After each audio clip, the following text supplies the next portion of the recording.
Hello again, everyone. It's Vince Ford from TradingWinds.com, and this is our update for June 11th, 2017. Let's take a quick look at how we finished off last week. It was a wild session on Friday. I mean, we went from hitting new highs to the biggest sell-off for Nasdaq in quite some time. We saw, the FANG and tech stocks overall go from a state of euphoria to all-out panic. It was a crazy, crazy day. Let's take a look at the numbers.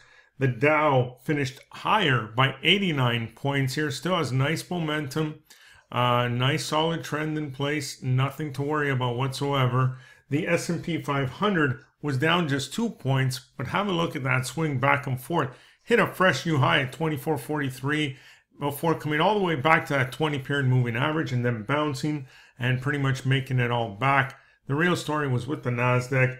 Down 113 points at the close. What was much lower.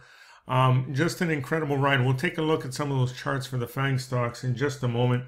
And the Russell, which is comprised of mostly small cap stocks, hit a fresh new high, 1434, and finished the day higher by 6 points. Bonds moving slightly lower. They were lower before bouncing, but finished lower by 19 cents.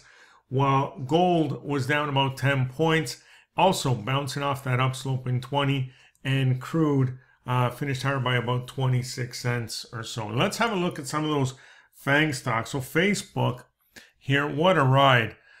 Hitting new high at 155.59 and then coming all the way down to below 147 before bouncing and closing just under 150. Apple. Craziness across the board. Have a look at this.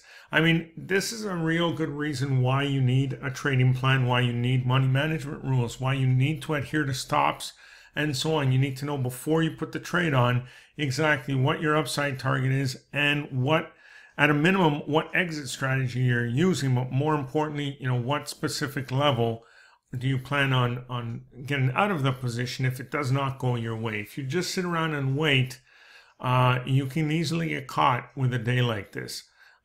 Just a crazy ride. Look at Amazon. It finished the day. Sorry, that's not Amazon. That's AMD. Let's try that again.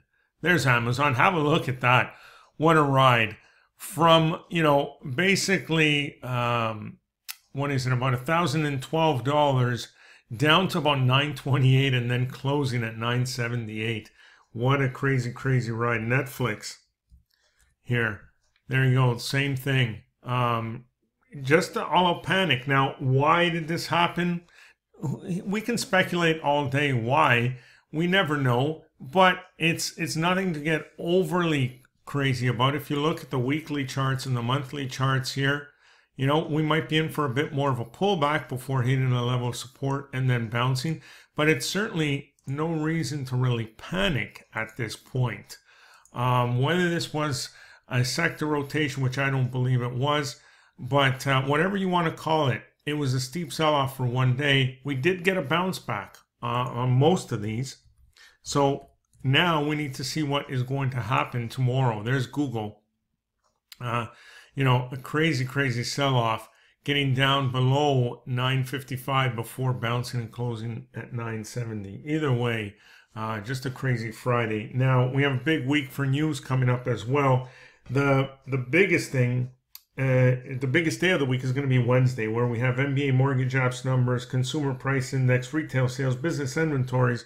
But the real news comes in around 2 p.m. Eastern time, the FOMC meeting announcement. Will the Fed raise rates? At this point, it is still much likelier that they will than they won't, but certainly some of the economic reports we've received over the couple of past weeks have lowered that likelihood of an increase. But I still expect to see one Wednesday afternoon, but it will be very, very interesting. Also remember that this coming Friday is quadruple witching day, where it's a day where the stock index futures, stock index options, stock options, and single stock futures all expire in the same day. Normally, on a day like that, you see a lot of back and forth, a lot of volatility. So it's always a good day to sit back and watch, unless you're a day trader, of course, intraday time frames. there's some real opportunities there. So we'll look forward to that, but that's about it for now. Enjoy the rest of your day, and we will see you on our next update.